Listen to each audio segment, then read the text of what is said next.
It is the 11 Dubcast. I'm Johnny. He is George. Let's go ahead and get into it. We have a lot of things to talk about this week. We've got a lot of random things. It's not a cohesive narrative that we are trying to present to you through our huge ranging voice in the media. We got a potpourri of items. We're going to weave a tapestry of fascinating happenings across the sports universe this week. That's right.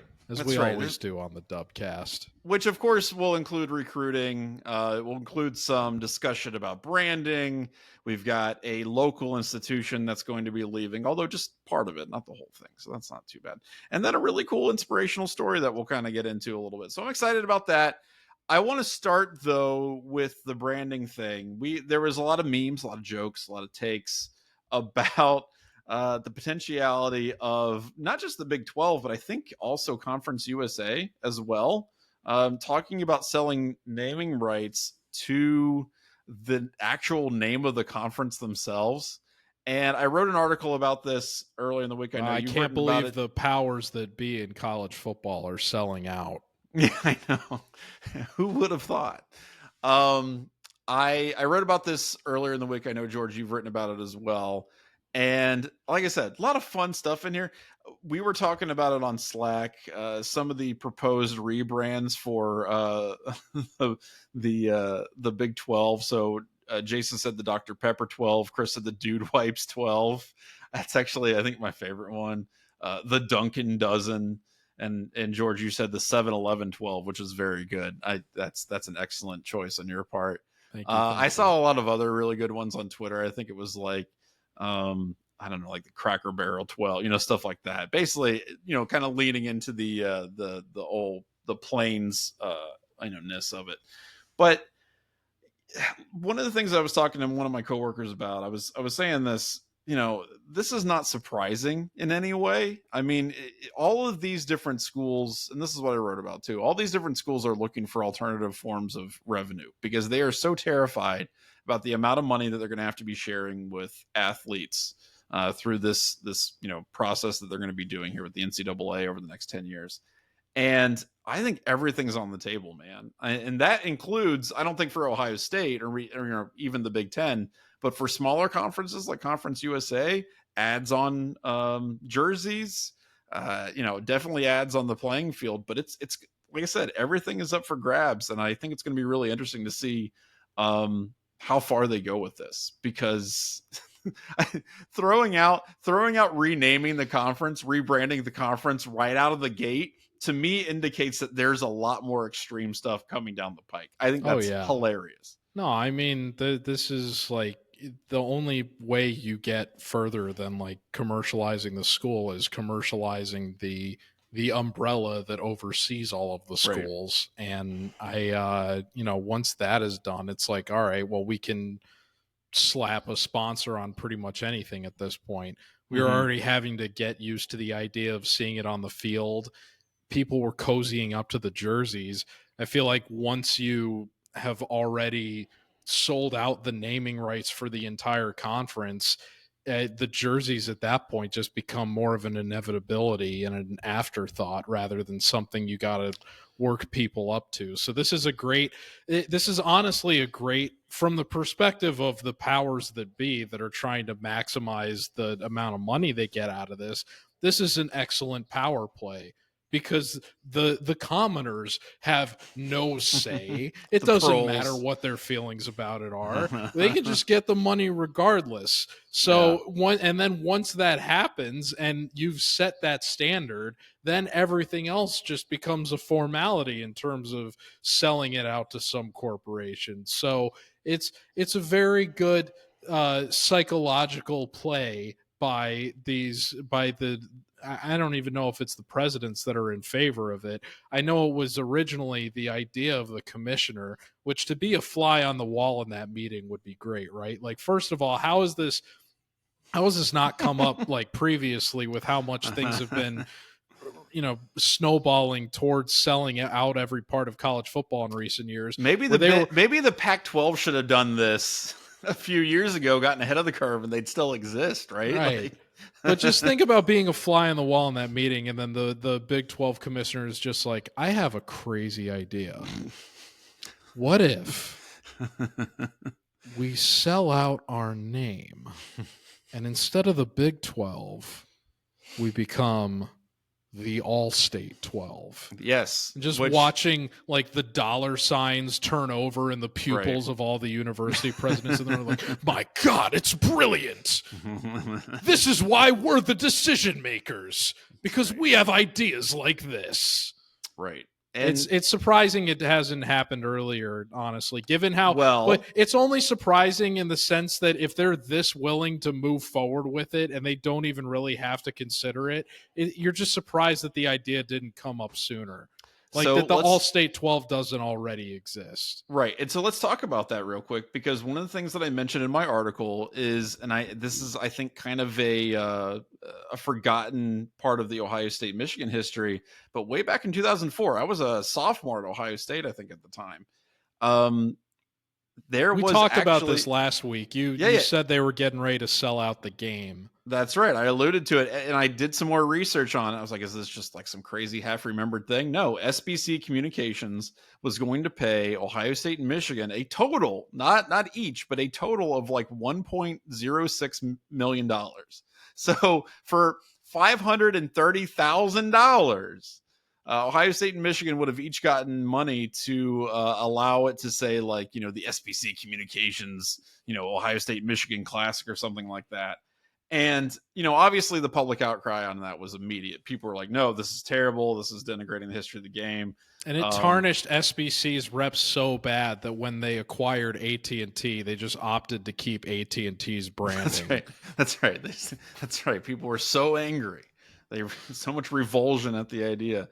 Well, and then Andy Geiger, who was the athletic director at the time, walked it back, when they decided it was a stupid idea. And they're like, oh, we now realize that this was dumb.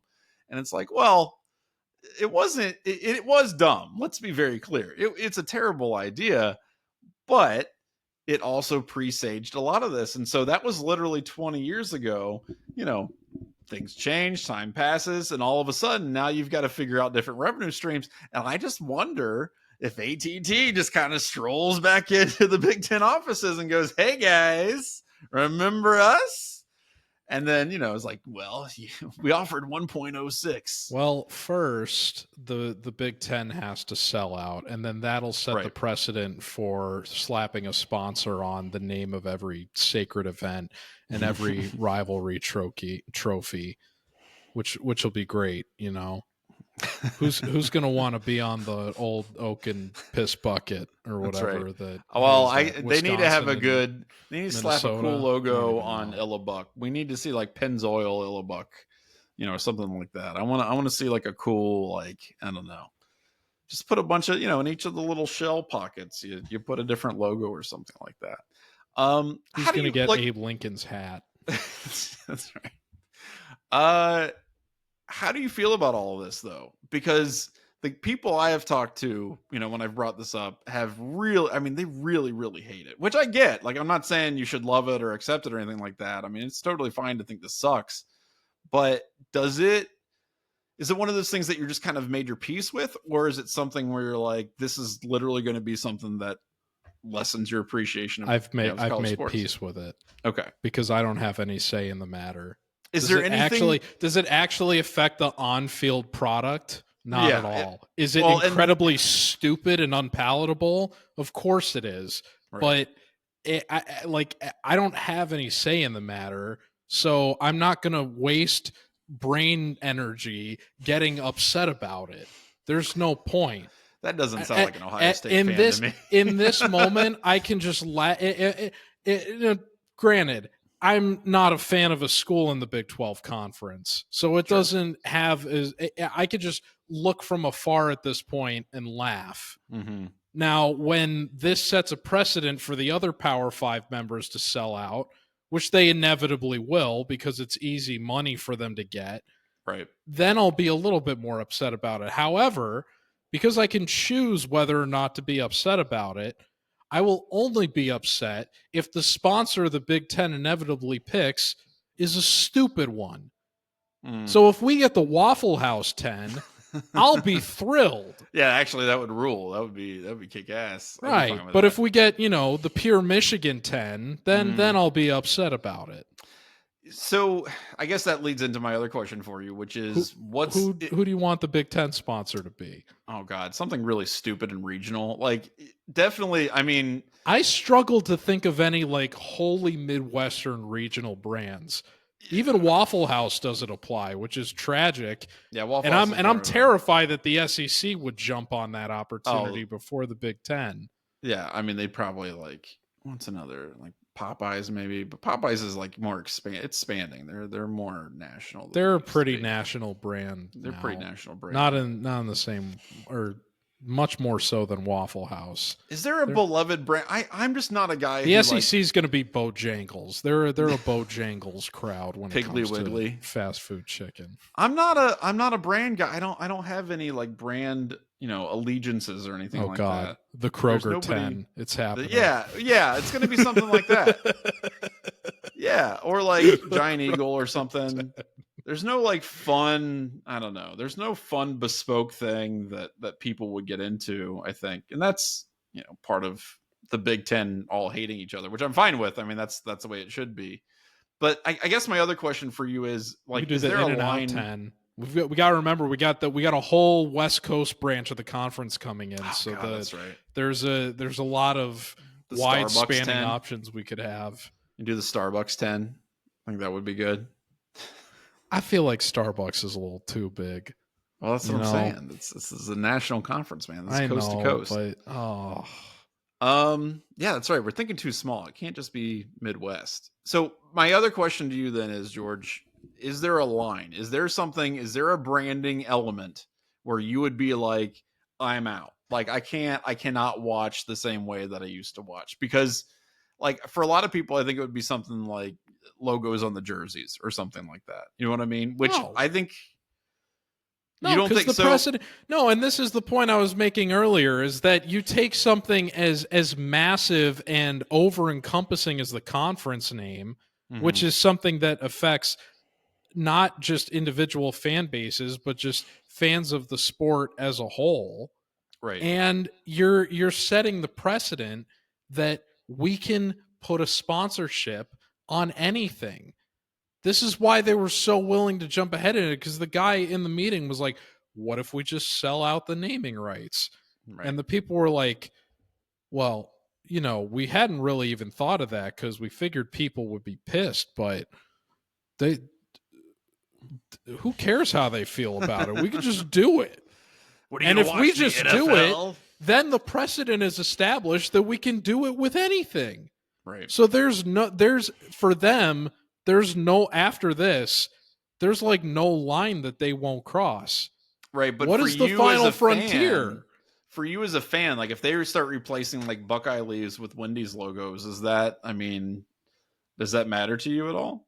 I can't see that happening. We just said it could be anything. I mean, who knows? First of all, if they do something like that, they will especially with the recent legislative changes in the state of Ohio, it'll be some local dispensary that they strike a sponsorship deal with that is a likeness to a Buckeye. Oh yeah, leaf. It won't have actual weed. If they do that, it won't be if they do that, Wendy's. I would endorse it. That would be hilarious. Yeah, it won't be. It won't. They won't just be slapping Wendy's stickers on the back of the helmets. Right. I can't. But you know what? I mean, that's a ridiculous enough idea that might challenge my ability to watch Ohio State football if we do get to that point. So. Ryan Day's ranting about how much he loves going to IHOP or whatever. Like, I want to know where Lou Holtz is right now so we can get together and get a Denny's Grand Slam breakfast. He better not champion IHOP over Waffle House if it does come to that. But whoever pays more money. Yeah, man. I think that would be it. If the helmet stickers get replaced with Wendy's logos, then yes, I think that would be the point at which I start to say this is starting to affect my ability to stomach the product in front of me. Yeah. Well, what's funny is that, I asked again, so I was talking to somebody else about this and I said, what if they put a logo on the jersey and like, oh, that'd be terrible. That'd be terrible. I was like, well, I gotta tell you something, buddy. They've had logos on those jerseys forever. Like it's all been one giant Nike ad for a long time, and they have made no bones about that, right? Like you Yeah, can't but even cover. that goes back to when we talked about this weeks ago, and I said there's a way to like do it tastefully where you kind Sure, of blend it seamlessly. Like, yeah, even if it is technically an advertisement for the apparel, or you don't look at that and think like, oh, that's an this ad, is just an ad for right? a sports apparel company. Like, that's just a uniform. So there Well, and is, that's and part that's of what that's all because great people, advertising does is it tricks you. right? And But we part have of that enough is savvy because people in this industry that we can find a way to tastefully do that without right. pissing off a bunch of people. I think the difference is that when you buy a Nike shirt, it's going to have the logo on it, right? When you buy a Nike shirt or when you buy an Ohio State, it's going to have the Nike logo on it. You've accepted that as a consumer. That's part of the thing. What you haven't accepted is for some third party to also be advertising on it yet. And other sports and other fandoms have gotten around that, right? Like they've gotten used Right. to that. The Like if you and look at that the EPL, like they've got the gigantic logos, you talk about the EPL or like MLS or whatever. They've got the right. gigantic logos. That's part of the culture that they have. That's not part of the college culture yet. And I think a lot of people are still trying to wrap their heads around, these quote unquote amateur athletes, which they're not, having that kind of advertising and corporate Right. interference. But So in selling out the naming practicality, rights, you're yeah, yeah, shoving it exactly. down their throat. You're Right. conditioning them. Right. And That in so that's what this whole practicality, thing is. this is all professional anyway, because we're talking about multi-billion dollar, Yeah. organizations, No, right? we've So been it's saying it for like a year. The lines are gradually blending right. between the college and the pro game through doing stuff like this, and this is just the next extension of that. Yeah. It's not something as classically trained college football fans such as ourselves, we Yeah. can hate it as much as like the next person, but younger fans of the sport, they're not going to know the difference, and as time wears on, you're just going to have to grit your teeth and bear it if you want to continue enjoying the product. So Right. it's just the sad reality of where we're in now. The college football that we grew up knowing and loving with the amateurism, and as we've spoken about at length before, the regional flair of the sport, it's all going away in favor of national commercialization. So Mm-hmm. just if you want to enjoy the idea of Ohio State winning a national championship, you're just going to have to put up with it. Yeah. That's a big part of it. And, if you're an Ohio State fan, good news for you, you'll be fine. Ohio State is going to be able to ride this thing. They're very well positioned to do great in this era of sports. As I mentioned in my article, there are a lot of places that are subsidizing, you know, 80-90% of their athletic department, either based on school funding or student funds. And they're not going to do so great because there's only so much that they can actually monetize. And if they've got to start sharing that with athletes, they're in a lot of trouble. So, which, honestly, a lot of these athletic departments are extremely bloated. They've been really poorly run and mismanaged, and it's sad for the athletes, but for the universities, they're probably due for a bit of a course correction. So we'll see what happens with all of that. But yeah, definitely interesting to think about and to talk about. I'm excited for the Dude Wipes 12 to come into being. I'll be pretty excited if that, in fact, I don't know, the Battle Frog 10. Let's do that. The Let's call Culver's 10. the Culver's 10. I'll take that. That'll be all right. We're really scraping the bottom of the barrel for universally acclaimed Midwestern brands. That's right. Well, like Wendy's is great. Like I'm all about Wendy's in terms of fast food, but we could do better than Wendy's for we fast can do better. food. I agree with that. There's Ohio bias built into that. Yeah. Always has been. You're not wrong. I like Wendy's, but there's got to be something better than that. All right. Anyway, so that's that. Let's move on real quick. We've got some nice news here. This is Neal Shipley. Neal Shipley is a former Ohio State golfer. If you're big into golf, this is obviously big news. He was a low amateur at the Masters. He was a low amateur now at the U.S. Open, kicking some butt. I think he's like one of 10 people to have done that. First Ohio State guy to do that since Jack Nicklaus, which feels like a pretty good person to be in company with. Company to be in. Yeah, not too like so good for him. Like I said, I'm not a golfer. I've never actually Well, one time I went golfing, but it was really just an excuse to do donuts in a golf cart on the fairway. So, we almost got kicked out, but that's all right. Uh, but congrats to Neal Shipley. Hopefully he can keep making more memes, and getting himself a name. But that's awesome. He's doing great. And, as an amateur, apparently got zero money for this. So that sucks. But, how hopefully in the future you can actually start drawing a paycheck for hitting a white ball into a tiny little hole. Well, I think this was actually his last event as an amateur. Yes. His pro career is about to start. So it'll be interesting to see where he goes from here. But he certainly, in the first half of this year, has laid a solid foundation for his brand going into 100%. This dawn of his professional career. So yeah, he seems like a super affable, cool guy. Yeah, and he's been doing great, obviously. So, and it's interesting how things have turned out, given Max Moldovan was the perceived next great Ohio State golfer going into their collegiate careers, and now coming out, even though Shipley had arguably the more underwhelming performance while actually competing as a Buckeye, specifically in the collegiate ranks. That he has done well enough for himself in these pro-am events that he's now coming out of this, I think, of the far more successful or poised for success golfer than anybody could have anticipated relative to Max Moldovan. So all the best to both of them, but it's funny how these things kind of work out, especially among these golfers as they get out of their teens into their early 20s.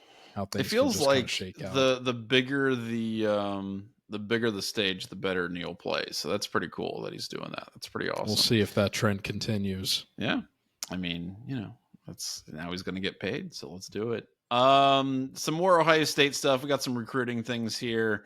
Another gigantic wide receiver commit. This is for 2025. Quincy Porter. Big dude, 6'3", 190, number 8th wide receiver in the class, top 50 nationally. I mean, I guess that's not too bad. He will be the top ranked wide receiver, or at least, up to this point. I don't think they're going to take much more. I think maybe one or two more guys in the 2025 class.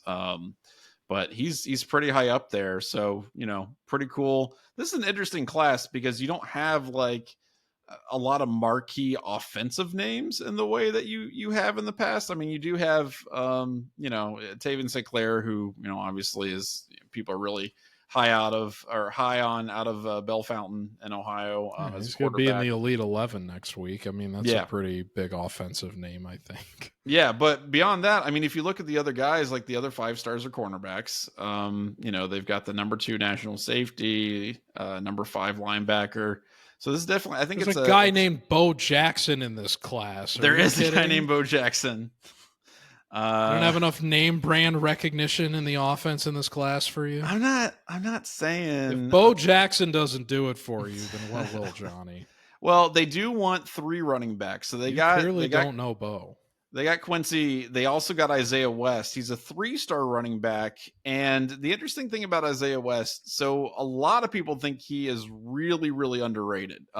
He's right now the lowest ranked guy in the class, but that could just be because of lack of analysis or whatever. There was a lot of assumption that when Tony Alford went up to Michigan, he would, kind of take Isaiah with him, or at least have an inside track on it. And that did not come to fruition. Which I think this is like the second high profile recruit that Alford has kind of whiffed on a little bit since going to Michigan. I think there was another guy that they expected him to be a little bit more in on, but guys, that's the Tony Alford experience. That's kind of what you get used to. I'm still bitter about Bijan Robinson, heading to Texas instead of Ohio State. And so what you see is what you get. And Ohio State has a guy that a lot of people think is way, way underrated. If you look at his film, great initial burst, really, really good cutting ability, not a ton of top end speed. He definitely can get caught from behind, at least in the short amount of stuff that I've seen. But But, definitely one of those guys that can add to some depth and I think provide some talent in your room. They're going to be losing some guys here in the next year. So you want to try to build that running back room up quick, if at all possible. So I'm excited about it. We'll see how it goes. Always good news when you have guys in that are coming in, especially when Michigan doesn't get what they want. Although one thing that they were able to get was to pull Aaron Dunston out of Ohio State, and Aaron Dunston, part of Ohio State's recruiting team. And that's, this tit for tat stuff, like going back and forth. I know that, they're really trying to build up their infrastructure because it was just gutted by Jim Harbaugh taking their recruiting coordinator and taking all these other guys and, like 5 coaches and everything like that. And so, I guess it makes logical sense that they would look to the most successful team in the conference besides themselves. Yeah, it is funny how they relish being above Ohio State the last 3 years, but then at the same time are poaching multiple staff members in the immediate wake of their head coach leaving. Well, I think Sherrone Moore is probably aware of the recruiting situation that they find themselves in, which is not super ideal at this point. And it's not like, again, I don't think Michigan's going to have some like awful recruiting class, or whatever, but they are playing catch up. And they also have, I think they are well aware that there are people who will use Sherrone Moore's inexperience against them. They'll talk about how it's in flux and how they're in for a down year and all this other stuff. And so they're just looking for any way to, to try to build up their infrastructure and what they've been doing. And all the rumors that people have been talking about when it comes to, lack of NIL and things like that. So, 2025, the actual, when everybody's on campus, that's a long ways off, right? Like, I don't think anybody looking at the overall rankings on 24/7 and going, oh, Ohio State's at the top, this must be great. Well, it is great. And Ohio State is way ahead of a lot of other teams, but it's also super, super early in the process. I will say that Michigan being ranked 34th, probably not where they would want to be right now. But they have a bunch of 4-stars coming in. I don't know. We'll see how it goes. So it sucks that Aaron Dunston's leaving. I know there were a bunch of rumors on the internet that it did not go well. The parting was not amicable, but I feel like that's probably BS. I don't think there's any, I don't know. I've not heard one way or the other about how that all went down, but I don't know. That seems like Michigan people on board's trying to juice up something that wasn't quite as juicy as they. No, see what happened was Connor Stalions was really a cover for dear sweet Aaron feeding Michigan all of this information because her sister is already on staff as an assistant women's basketball coach. So now that she fulfilled her end of the bargain, she's been given a cozy director of ops position in wake of the staff turnover up there. So that's right. It's one hand scratches coming together. Right. That's right. And Michigan will finally win a national. No, I'm kidding. I don't know. We'll see how it goes. Also, another item of note, I really like this. Praise Olatoke, who, you're like, oh, I don't remember that name. He was actually playing club football at Ohio State.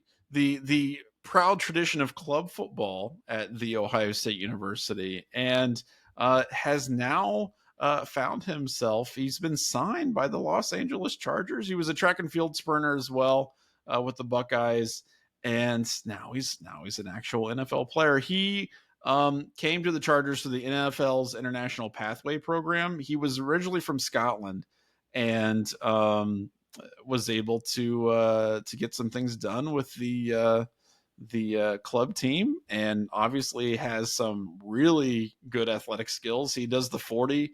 He was timed at 4.36, pretty damn fast, and is now going to have the opportunity to apply his trade at San Diego with Los Angeles. So that's pretty cool. That's awesome. And I wish him all the best. I really hope that's one of those stories where you see, just a guy coming out of nowhere and getting the chance to play in the league. Cause I think that more Michigan people poaching Ohio State talent. That's right. Yeah. Jim Harbaugh was like, I don't think much about the regular football team, but those that club football team is something special. 4.36 is nothing to sneeze at. That dude's fast. So we'll see how that goes. Apparently he had just done like no real football as a young man, which I mean, growing up in Scotland, kind of makes sense. But those raw skills are there, and there's been other examples of guys like that in the NFL who have not really, they didn't play football when they were young, but just because they're such athletically gifted that they're able to make an impact. So that's pretty cool. Good luck to him. I think that's fantastic. Let's go ahead and get into Ask Us Anything. But before we do that, we want to remind you that the Dubcast is sponsored by the dry goods store at 11warriors.com. Shirts, hats, stickers, all kinds of stuff. 11 Warriors, drygoods.11warriors.com. I've only said this several hundred times, so you would think I would get it right. drygoods.11warriors.com. Check it out. Bye. Okay, let's do Ask Us Anything. We remind you that you can ask us literally anything by sending us questions to dubcast@11warriors.com. Let's go ahead and answer some questions. This is from our good friend Nicholas Jervy. You all know Nick Jervy. He's fantastic. This is an interesting question. It's a thinker. It's a thinker. Okay, so the question that Nick wants to know. I don't do any thinking on this show. You just regurgitate talking points. Yeah. That's right. Not a thinker, I'm a doer. The question is, when will the last game ever of college football be played, and why? When will the end of college football be? Oh God. Now, if I were saying this in a kind of a metaphysical I'm trying, what's the postmodern kind of thing? It's when college football will be indistinguishable from professional football, and it just becomes professional football. And then you're like, okay, well, this doesn't exist anymore. So in that case, I would say in 5 years, maybe 5 to 10 years, where there's no appreciable difference. College football, as we know it, ceases to exist. Right. The lines become fully blurred. Did you ever read John Boy's, his, 2021 or something like that, where it was about like football in the future? He wrote this huge long form article. I did actually. Yeah.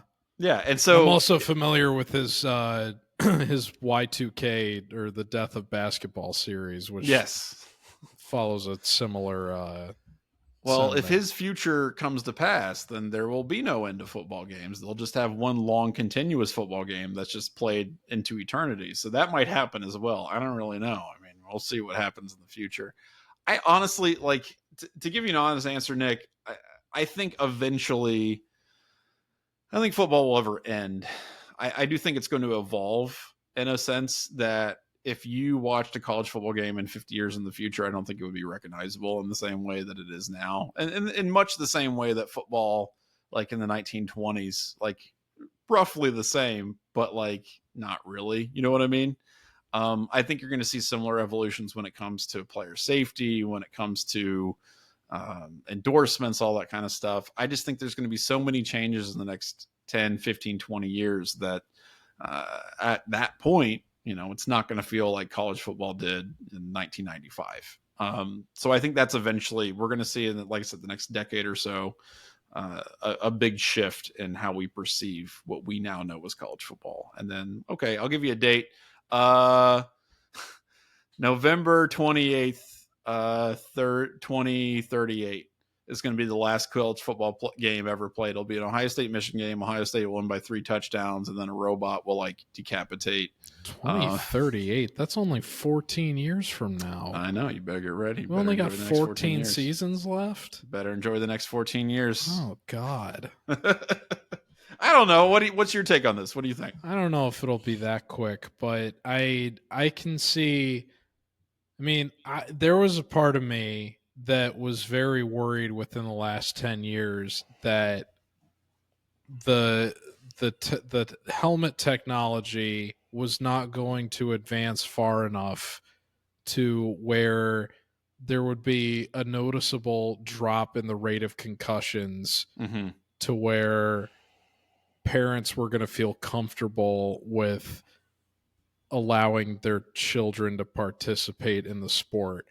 And that's really where I think any like sport is going to be facing its like realistic demise, because I can see a path to football being phased out from the Sure. position it's in now, where I think it's arguably become more of America's pastime than baseball is. It's certainly the most popular sport in America today. Oh yeah, But the easily. thing is, between so many other like big platform sports having much more lucrative earning potential than what football allows for the amount of risk that you put into your body as a professional athlete, I think that if that doesn't get corrected, it's very possible that you just get to the point where parents are imposing on their children that it's not it's just simply not worth it for my child to be playing this sport, and I would rather they channel their talent into something different. Mm-hmm. So I've been encouraged by what's happened in the last 8 years, and I think the NFL is going to start allowing players to wear those skull caps or whatever that a lot of them wear in practice now, which I still think, turns too many players into looking like, some Marvin Martian character, and it's incredibly aesthetically Look like the Great displeasing. Gazoo from. Right. But if it functionally reduces the chance of concussion, then it's kind of I hesitate to go as far as to call it a necessary evil, but it certainly in its current state just makes players look ridiculous by Right. it's like those cheat codes you would put into the old like Big head mode. games, right? It's big head mode. That's literally what it looks like. It does. Yeah, So you're right. but again, it's for the sake of pleasing the crowd that wants to see sports like football phased out because of the risk of injury, particularly long-term traumatic brain injury that they put on athletes. It it is kind of a necessary evil. I think that I'm worried that with just the inherent physical nature of the game, that there isn't going to be an appreciable enough drop off of head injuries, or that the trade off between head injuries decreasing as lower body injuries increase is gonna like eventually the game is just gonna be perceived as too violent to where it might literally be legalized out within our lifetimes, perhaps. I Yeah. don't think it'll be in the next 14, 15 years, but within the next half century, it wouldn't necessarily surprise me if the long-term data points towards the sport just being too violent to justify its existence relative to the other options available. So I think it's, I kind of like the way that you approached it with thinking about like, the lines blending between college and pro to where we just kind of have one level of product. I think Right. that's a cuter way of looking at it. If I take a harsher long term look at it, I'd say it wouldn't surprise me if by like 2075 the sport has been legislated out of existence in the Mm. United States, and it's just remembered in the same way that we're like, oh, back in my day when men were men in 2075, it's like That's that right. generation we're going to be looking back when we had football and That's right. these liberal pansies weren't trying to take away our American pastime and changing what it means to be had a citizen. CTE and we liked it. That's exactly right. Everyone I knew had a traumatic brain injury. That's what we all had. I was fine. And we loved it, damn it. That's right. Okay, this next one here is from Kevin, who says, guys, we are attending the Akron game, which will be a blowout. That's true. Do you think it's better to buy tickets when they go on sale or closer to game time? I think the latter. Plenty of good seats should be available. I agree with you. Game time's the better move. Yeah. And and if you're going to like be scalping or something like that, yeah, they'll get desperate closer to the game. So yeah, Yeah, that's what you have to remember is that the value of the ticket just gradually depreciates the right, closer you get to kickoff, exactly. because once the Especially with game a game like actually Akron.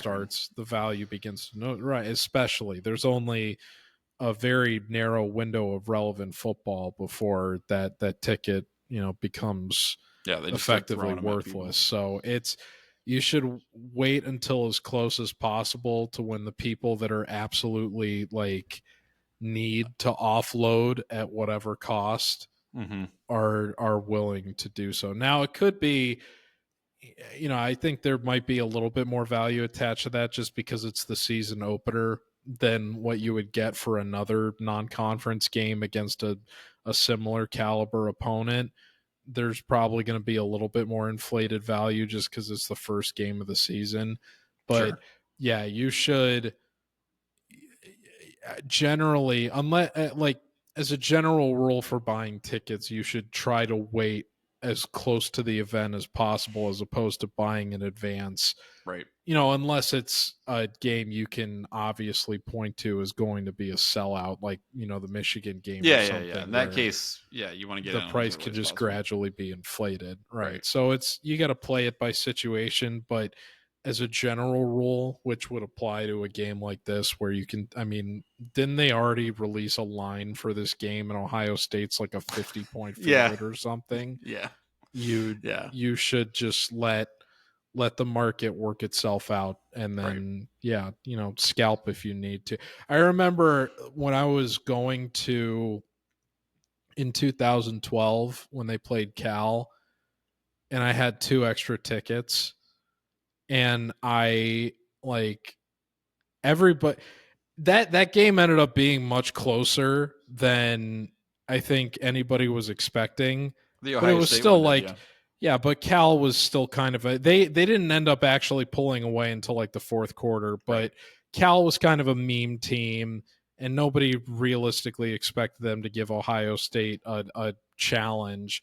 And on top of that, it was a very, very, very hot September, even by Ohio standards, that year. Like, I remember it being at least like 90 degrees Ugh. during that day, and so nobody wanted to go sit out in the heat for this game that was going to be a perceived blowout, which of course once the game became competitive, it just made for an even more grueling experience, which was like, oh god, am I going to have to roast out here in the sun and see Ohio State lose Yeah. in a season where they already aren't going to be able to play for any postseason glory? Like, it's just the worst of all worlds involved. But because everybody understood that going in, I had these 2 extra tickets, and I remember just kind of like half jokingly trying to scalp them out to someone on the way to the stadium and being totally unsuccessful. And the whole time I'm still walking with my group to get into the game until finally I'm like, I'm about to walk in, and these are just going to effectively become worthless. Right. So I literally just started yelling out to people on the last half of this. I said, 2 free tickets. Who wants 2 free tickets to the game? They're yours, and I couldn't offload them. But There you go. that encompasses my point, is that the Yeah. closer you get to kickoff, the more desperate these people become, to the point where you might happen upon some students so desperate to offload these that they'll just give them away. Right. And even then, you'll probably get something even close to that price for a caliber of opponent such as Akron or Cal. So Yeah. I agree. always as close to kickoff as possible. Yeah, 100%. All right, this one is from our good friend Alvin, who wants to know, what is your favorite summer outdoor activity? Which I think that's a good question. I really love riding my bike. I'm a bike guy. Try to get out. Columbus has a lot of really good bike trails, and I've been up and down every single one of them 100 times. But I really do like riding my bike in the outdoors in the summer. So that's kind of my thing. And I don't like being outside in the summer. I'm not one of those guys who likes to sit on a lawn chair and bake or just grill in the, direct sunlight and just, sweat and feel like crap. I really love swimming. I really, really enjoy swimming. I did that my entire childhood. But as an older person now, where it's like, I don't want to have to deal with all the crap. I just want to get on my bike and go. Although there's a lot of crap involved with that too. But right now, bike riding and swimming when I get a shot is those are probably the two things that I enjoy the most. See, I'm spoiled because for the next 12 hours at least, I'm still a resident of Florida, and so it's just summer all the time down here. So I mean, right. my default answer is the beach. You gotta go to the beach. So yeah, but I can go to the beach in January down here. It's great, and I've done it regularly. So why not? Yeah, why wouldn't you? Going to the beach and watching the sunrise or the sunset, if you've got more of a West Coast vibe, is whichever direction the body of water faces that will give you that scenic sun going over the horizon vibe. That's the way that you should do it. So. Last time I was in San Diego about 6-7 years ago, I was able to get on the beach and check out the sunset. It was pretty sweet. It was pretty sick. Oh yeah. So it's a nice thing to do. But yeah, anything, I just like being active outside when I don't have to worry about like being disgusting. So either swimming or biking, because nobody's going to be around me. I'm all about that. But yeah, getting to the beach. I mean, I guess I can go to Antrim and get E. coli or something while I watch the sunset. I don't know. But great questions. Thanks for sending those in. That is Ask Us Anything for this week. Remember, you can send us any question you'd like to dubcast@11warriors.com. A couple things we want to hit before we get out of here. RIP Tommy's. I'm just going to say that one real quick because we've got other stuff we want to talk about. It's just on North Campus though, right? So it's not like all Tommy's, but I know that was a campus institution. It wasn't really near and dear to my heart. I think Tommy's is fine. But I know a lot of people are mourning that. Let's talk about this though, real quick. This is, wow, that was very quick gloss over. Well, I know you want to talk about the couple of the other things. For the record, I lived in Blackburn for a year, and I never went to Tommy's, even though it was right down the street. I lived in Haverfield for a year. I lived in what is now, I think, like Martinez House or Mendoza House. I think it's Mendoza House. I lived in there for a couple years, and I went to Tommy's like twice, and it's fine. It was fine. All right, let's get it, because I know you've been chomping at the bit to talk about this. First of all, Charles Barkley moving on, saying I'm done with this crap after next season, right? Yeah. So that's it. And look, you're blowing up because of all this stupid, just the way that they're trying to negotiate contracts with television, rights and all this other crap. You're blowing up pretty much the only studio show worth watching in sports, period. Yep. It sucks. It sucks because Charles Barkley is fun as hell. I also really appreciate it when he does college basketball during March Madness. And nothing about any of the teams. That's been totally glossed over, lost in the mix of it, because everybody can only see what's in front of them, so they're all focused on the NBA Finals. Right. I mean, we're going to be left with what is Clark Kellogg going to fill the comedic void that is going to be left by Charles Barkley leaving the funniest man on television, desk? Clark Kellogg. Oh, it's terrible. Yeah, terrible. And I don't see I don't see things going well for the rest of the members of Inside the NBA. I mean, they're going to find Turner's going to find some way, or Ernie Johnson is going to start doing their college football games, which the jury remains out on that, but he's we'll see how they're able to use him, but. Charles Barkley has given birth to the media careers for Kenny Smith, and in some ways even Shaquille O'Neal is his own brand, but not a TV brand. He's like he'd be like a reality show guy. You know what I mean? He wouldn't be a studio commentator, I think, without a Charles Barkley to bounce on. I struggle to see how he is going to be as nearly popular of an analyst going forward without Barkley. Yeah. I just don't think that, not to say that he can't survive on his own, but it's just how do you be a foil to a guy like Shaq? Yeah, there's not a lot of people that can really bounce off a 7-foot dude like with Right. regularity and make it entertaining. Like it's kind of hard. It's kind of hard to make that work. And Barkley's very, very uniquely positioned to do yes, that.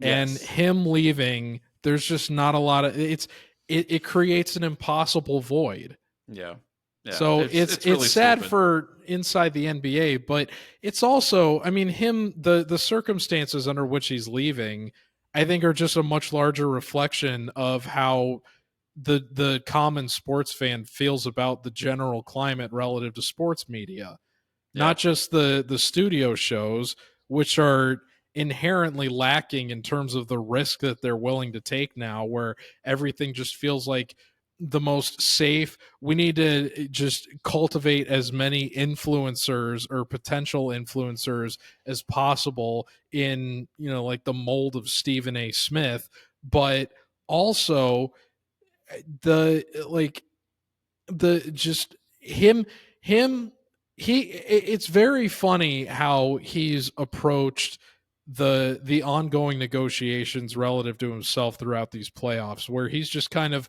openly laughed at the fact that he doesn't know if he's going to be doing this a year from now. hmm, But then it's very telling when he goes into interviews where he's asked seriously about this, and he just vents his frustration and anger relative to the livelihood of the people that he works with, the right. 100 or more employees that help produce inside the NBA, and just saying these are, people that I care about, and their future employment prospects that are being compromised by this.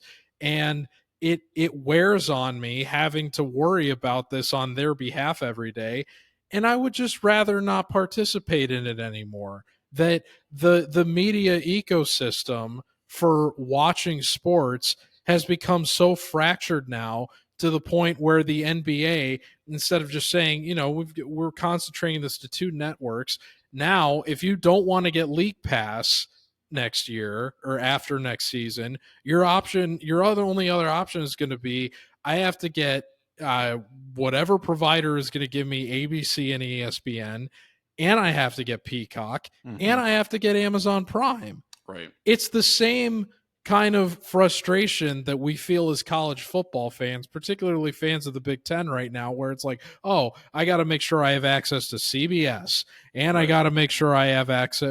So am I going to need Gotta Paramount have Plus Peacock. I going gotta have. forward? Yeah, I got that's to have right. Peacock. I That's got to right. have I Big gotta have the Ten Big Ten Network Network. Yeah. Plus for those Ohio State Rutgers matchups that aren't going to Right. make I need to have half a dozen different streaming platforms just to be a fully present member of not even the sport, but just the team I support. Hmm. It's exhausting to keep Yeah. up with where you have, and it's such a first world problem to label it like that. But the point is, enjoying something like sports isn't supposed to be this complicated. And once the joy gets taken out of that, you just get put in a position where you feel like Charles Barkley, where it's like, you know what? I'm just going to pick up my ball and go home. I Right. don't have to participate in this. Right. And And that's a so I understand where he's coming from. It's a very big reflection of where we're at as sports fans, yeah. and it sucks for everybody. It's Yeah. a And it's that's a tragic loss from a first world perspective. Well, yeah, yeah, and yeah, it's. I mean, obviously, there really horrible things that can happen. But I mean, the larger point I think that you were making, where it's like a reflection of how people feel about all of this, the way the sports media environment is. I think that's a perfect example of that, because you're taking something that people really like, and I don't want to say there's like a grassroots element to it, but inside the NBA, it kind of felt like something that developed, that had time to develop in almost a vacuum. You know what I mean? Like it was them and the fans, and then the It's fans been on responded to TV it. longer than I've been alive. Yeah. And that's what I'm saying. Like they had the time to develop it and to make it into what it is without a ton of corporate interference. It wasn't a situation where it's like, okay, we got to put a Pat McAfee on and make it terrible. It was something where they added people to it. They added Shaq and all that kind of stuff to make it work better. But like it always felt like it was a reflection of what fans wanted, as opposed to a reflection of what would be most monetarily expedient for whoever is trying to like make more money off of it. And then when you start trying to figure out how to monetize it to the nth degree, that's when a lot of that stuff stops being appealing to the average person because they're like, this is too much.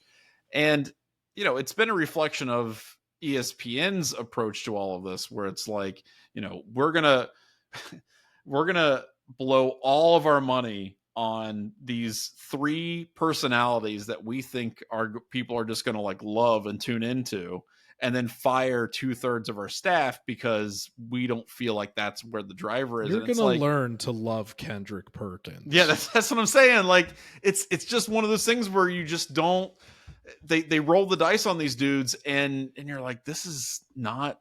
You can't dictate to the fans what they're going to enjoy. You have to respond to what they like, and that's not how these companies like to operate. Because for them, that's that they're losing money. They don't want to spend years and years and years trying to find the magic formula. They want it now, and that's the problem, because that means that they feel that with the way the streaming is and things like that, it's like, well, where else are you going to go, right? If you want to watch these things, we now control access to it, and so therefore you're going to have to watch what we tell you to watch. And it just sucks. It just sucks the environment and sucks the way it's done. I don't like it. All right, real quick, you just wonder too, real quick, like with you think about the former athletes that Turner Sports has brought in. I mean, Charles Barkley in his retirement announcement after Game 4 of the NBA Final literally talked about handing over the torch to somebody like Vince Carter. Sure, yeah. You got Reggie Miller as a regular commentator, color commentator for these games now. Like these are guys that weren't just like, they didn't just like win one championship or whatever. Some of them didn't win any champion. Barkley, Reggie, Vince, they didn't win any titles, but they were culturally significant for the time that they played in. How is it that ESPN doesn't have play? They're putting their investment into JJ Redick, into Kendrick Perkins. How are these the players that you were putting this horsepower behind? I think it just has to be somebody who's interesting. That let me give you an example, right? Like, this is a local Columbus example. We've obviously worked with this guy, and I'm not saying this just to gas him up. I think he's genuinely a really good media guy. Is Tyvis Powell, right? And Tyvis he won a national championship, whatever, but he didn't have like a big, great NFL career or anything like that. He's not a household name among people who aren't Ohio State fans. He doesn't have a lot of clout in terms of like, oh, he was a guy who won all these awards or got a Heisman or something like that. But he's great on the radio, and he's great like in person because he's a funny, personable guy. He's an interesting guy. And that's the problem, is that like, I think sometimes you have these companies trying to convince their viewers that the person that they're paying a ton of money is that, as opposed to letting them watch these guys and go, oh, that's the guy I want to listen to. And that's the difference that I see. But I think a guy like Tyvis works because that's more of a regional focus. Sure. It doesn't get bigger than ESPN. Yeah. And then really you have a very, very limited pool of other places that can compete with that platform. And the two faces of basketball at TNT are Charles Barkley, one of the best players ever at his position of power forward, and Shaquille O'Neal, one of the best players ever at his position at center. Yeah. How do you look at that if you're ESPN and say, oh, that is the model we should be reflecting? And then you go out and you pool your resources behind Kendrick Perkins. I think they need to put and JJ Redick. They need to put John Stockton. These are not relevant players to the culture of basketball. Right. They need to put John Stockton and Allen Iverson on the same table. I think that would be good. I mean, there's talent up for grabs because, like I said, they're trying to put Vince Carter up. Reggie Miller was, I want to say he's been around now for a bit, but there was speculation. He was not the guy. He was not the regular mainstay at TNT that he was. I think I want to say 10 or like 15 years ago. Oh no, I don't think so. So no. uh, there's there has to be better figures available in terms of cultural relevance to the sport for the contributions that they made that can be available to a platform the size of ESPN than what they have put out there. Yeah. And it feels cheap in a lot of Yeah. ways. And that is not good for the sport, that you have a platform that is cheapening the people that they're putting forth as the voices for generating discourse. That is not good for the future prospects of the media landscape within that sport, that's going to be the flagship network going forward for putting out basketball broadcasting. It Right. stinks. Yeah, it does stink. All right, last thing I would just want to get your 30-second reaction to this. This is the other story that we want to talk about real quick. Uh, so there were some claims over the past week that Deion Sanders over there in Buffalo with his new, his new favorite running back, and Well, first of everyone all, they else. play in Boulder, and they are the Oh, Buffaloes. that's right. They're What am I not in saying? Buffalo. Yes. Well, oh my gosh, my brain is it's just falling apart. Yes, Boulder, Colorado. That's what this story does to you. I know. Yeah, Deion Sanders. Basically, there was a Lil Wayne concert. His son. According to Athlon Sports. Yes, according to Athlon Sports, we don't know this is true, but according to them, they said that Deion basically forced his team to go to Shader Sanders' opening for Lil Wayne, and said that if they didn't, they'd be in trouble or something like that. And of course, Deion Sanders said that this is false. There are other people who said it was false as well. Well, there's players on the team that literally said it was 100% false, which is why I'm not putting a ton of credence behind this story. However, I do really like the idea of like a team outing to go see, like stripped of all background information, a coach having his players get in a bus and go see his son perform music for another is really great. Like, it's a very sweet story. But if you had Deion Sanders, Lil Wayne, and all this other stuff, it becomes hilarious. So I'm almost positive that's not a thing that did not actually happen.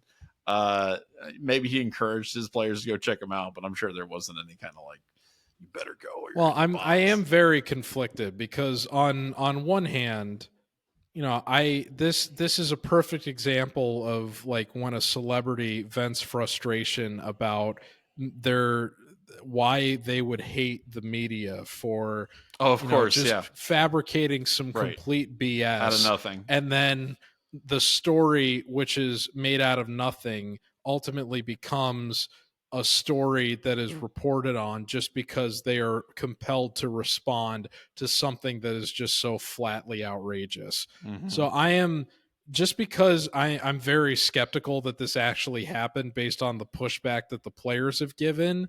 I am, and the fact that I don't even think Athlon Sports actually named their source in the story. I have some sympathy for the Sanders family in that respect relative to this. Yeah. However, this is not even the most ridiculous thing that has actually turned out to be true this offseason. That's right. Surrounding the way that Deion Sanders has treated his players at Colorado. Right. Which is why this story even had the public even wants, or even to with his sons, right? Which is why the public even wants to believe this story happened to begin with. The cultivation of the villainy in this towards the Sanders family, they have already brought it upon themselves in many respects. Yeah. And so I very much want to believe that this happened. I just know that my heart is on the side of the public with this, but my head is telling me to be realistic and that there's much more dastardly things that have taken place this offseason that you can laugh at the Sanders family for from the outside looking in. But it's it's a total mess of a story, but it is very, very funny. It is funny. And that's isn't that the real truth? Yeah. That something makes us laugh. That's all that matters. That's all that matters. But yeah, And no, it'll become that much funnier if Colorado loses to North Dakota State to oh my open their God. season. They might, because that's like a legit. Anyway, I hope it happens, because the collapse that you know, the fallout from the drama at in Colorado is going to be hilarious. So we'll be excited to see that. Also, I'll be excited to see you all next week when we keep doing the 11 Dubcast. So thank you for tuning in this week. We were happy to share all of these random crazy stories from college sports with you. We'll be back next time to talk about all that great stuff, including Ohio State recruiting, probably. But until then, I'm Johnny. I'm George. And we'll see you next time. Take care, folks.